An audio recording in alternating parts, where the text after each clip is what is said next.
How to adjust image size and aspect ratio on the Midjourney. Hi guys, welcome back to the new video. In this video I'm going to show you how you can do it easily. So the steps are very easy and simple, so now let's get started.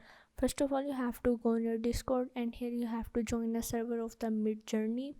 Once you join a server, you have to go in its message box, and here you have to type slash image, and after that you have to add your image name which you want to add as a aspect size or for the ratio.